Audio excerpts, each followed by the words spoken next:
My sister, 24, doesn't always make the best decisions. She can be somewhat impulsive and needs to do a better job of weighing long-term consequences versus immediate gratification. She and I, 22 male, butted heads a lot growing up and have a love-hate relationship with each other. We love each other, but neither of us will shy away from making fun of the other when we mess up. Last fall, my sister got engaged to her boyfriend, 25, of 3 years. They got matching tattoos of each other's names to celebrate their engagement on their necks, like right in the middle of their necks below their chin. I don't know how her boyfriend made it through that with his Adam's apple, so kudos to him. That alone got her some grief from both me and our parents, but whatever you want to do, it's your body and your life.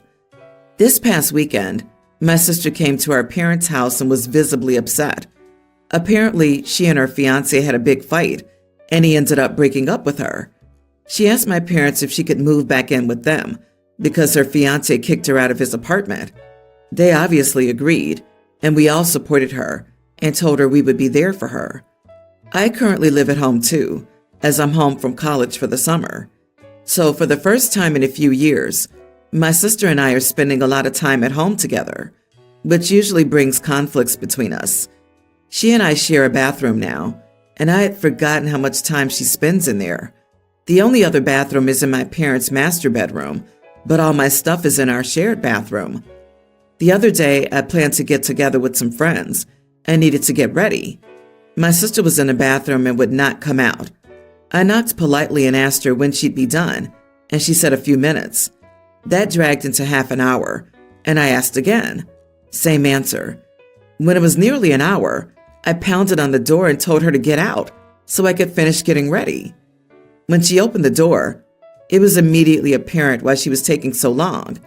She was trying to cover up her neck tattoo with makeup and failing miserably. I immediately started laughing. I couldn't help it. This, of course, made her mad, but I couldn't stop. I cracked a few jokes about her needing to update her wardrobe to exclusively turtlenecks and scarves, or to find another guy with the same name, because unless she gets that thing lasered off, she's going to be looking at it in the mirror every day. She got angry with me and called me an idiot, so I stopped. She's still mad at me for kicking her while she's down and for not being more supportive, but anyone could have seen this coming, and it's my job as the younger brother to rib her a little bit about it. I know she feels heartbroken and sad already, but I'm just trying to bring a little normalcy and levity to the situation so that she can remember that life goes on. Am I the idiot for making fun of my sister? You are the idiot. You're a poor sister. I feel it's my job as the younger brother to rib her a little bit about it. You're 22 years old. Your job is to grow up and actively develop more mature and caring sensibilities. She knows what she did was stupid. Trust me. And you making jokes at her expense, on top of her losing her fiancé and her home, is just plain cruel. Grow up and show some empathy. You're not teenagers anymore. I mean, if you're dumb enough to get that tattoo in the first place. The thing is, I remember jokes about tattooing your SO's name on your back in the 80s as if it was a stupid idea, so it's not like people should be surprised when it backfires. That being said, OP is the idiot because he's 22. The time of ripping your siblings and treating them like annoyances that live with you should be past. You should be treating them like adults. Yep, I cringed that tattooed each other's names before I even saw it was on the neck. Well, they were wise enough not to get it on the face. People can be dumb. It doesn't make them a bad person. There's makeup that's used specifically to cover tattoos, but it can be a little pricey. OP could try to make amends by offering to buy her some. That would be nice. I disagree. I have a hard time generating much sympathy for someone clueless enough to get a tattoo of a boyfriend's name on the front of their freaking neck. OP, you are not the idiot, and your turtleneck comment was on the spot. Why on earth would she get a tattoo there? I relate to this sibling roasting though. If anyone will roast me for my stupidity, it's my sister, and I'll give it back when applicable. There is a kid in my high school who got an article in the school newspaper published about him because he was homeless and managed to get into an Ivy League school. From what the article said, when he was 19, his parents had to leave the state, and he was left without a solid place to live, but lived with a couple of his friends' families throughout the year. He then wrote his college essay about homelessness and getting into an Ivy. I understand that being homeless doesn't necessarily mean living on the streets. Still, from the article, he was chilling at a couple of people's houses for months each and didn't have to seriously worry about where he was sleeping next. So I don't see that as homeless. Edit. He could have gone to his parents' place anytime. He had a $60K car. His parents paid for it, and they gave him an unlimited credit card. So it's not that hard to get 2 states over. His parents are wealthy. The next time I saw him, he asked if I had read the article, and I confronted him, saying that it sounded like he wasn't really homeless and was embellishing for the sake of college essays. He got angry and called me a huge idiot and said it was still a struggle because he felt out of place, living with his friends and eating their food. I told him, sure, that's a struggle, but that's not what being homeless is. He called me an idiot and walked away. Later, a lot of his friends started slamming me online, saying I was a huge idiot for invalidating his struggles.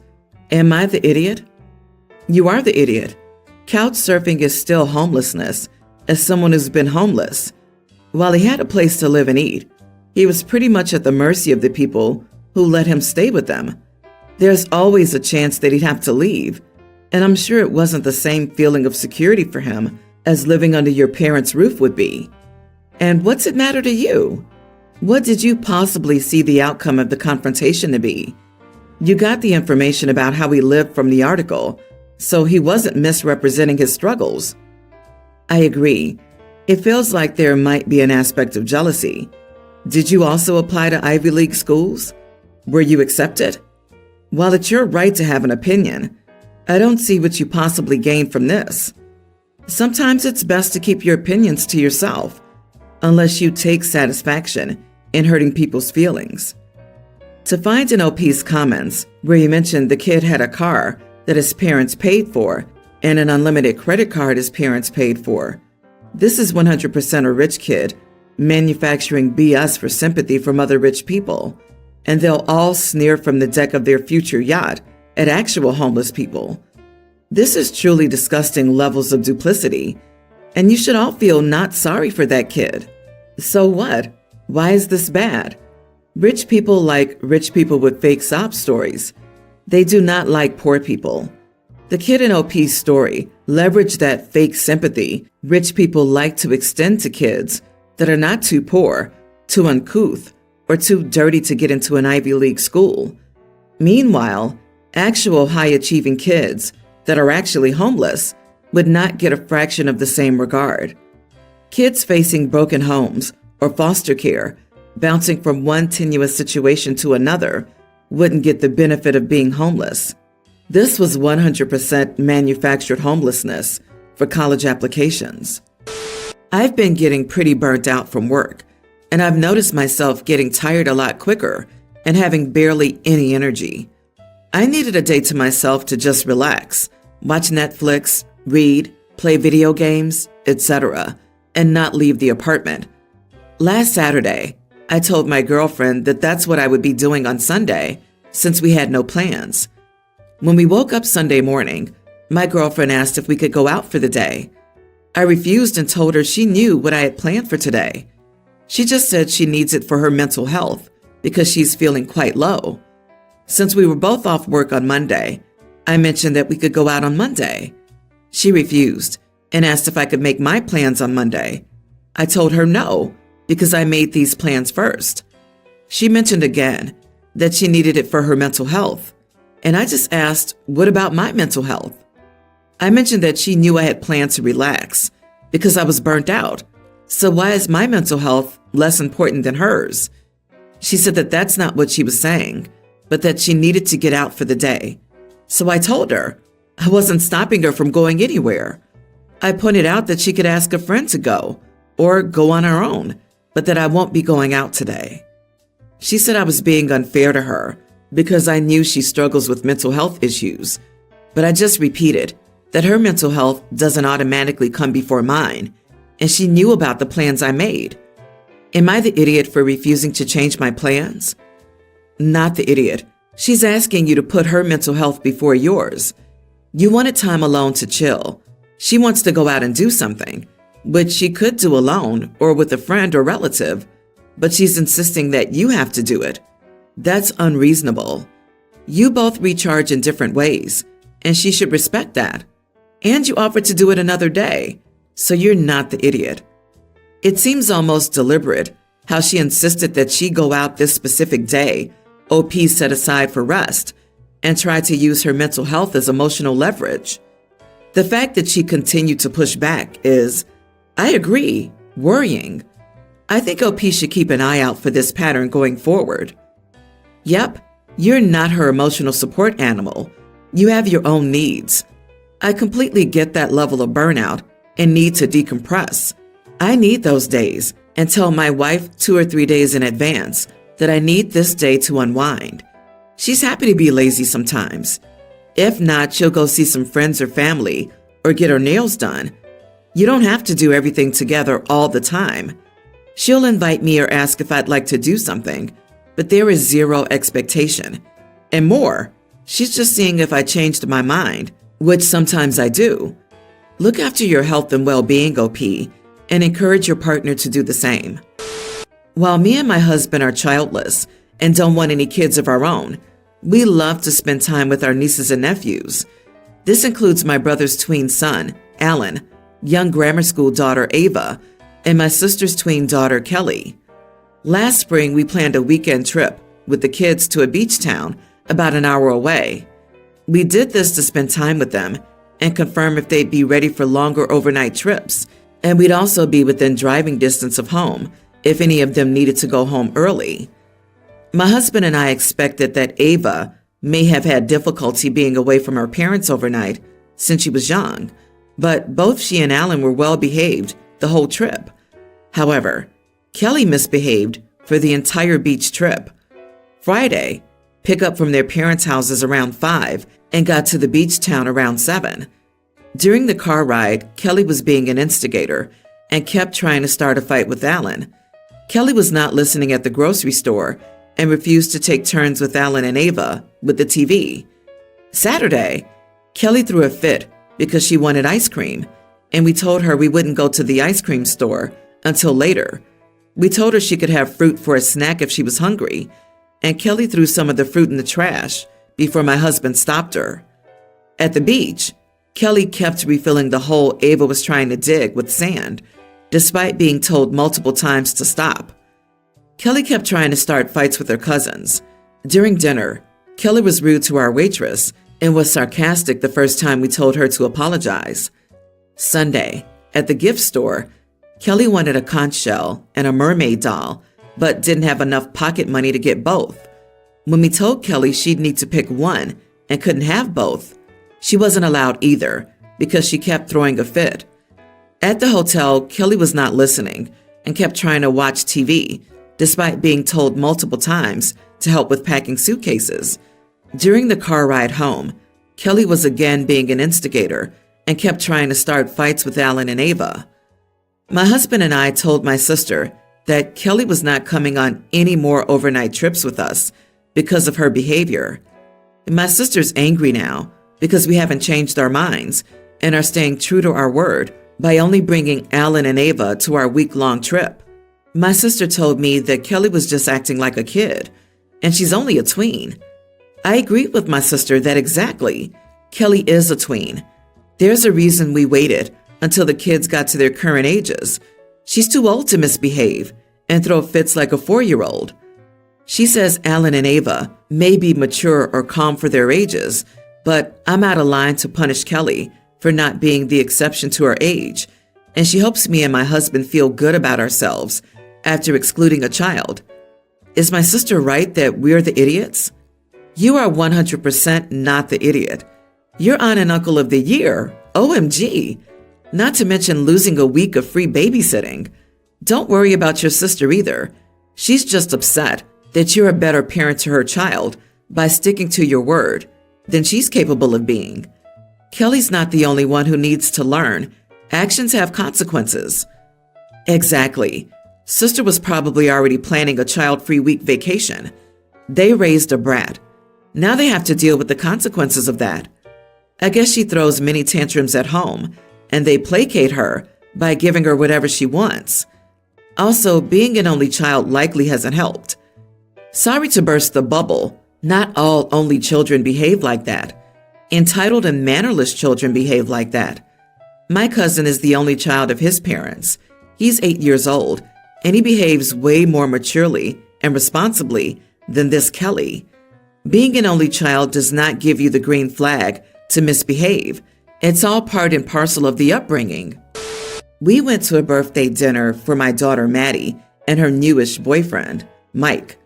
They've been dating for about a year.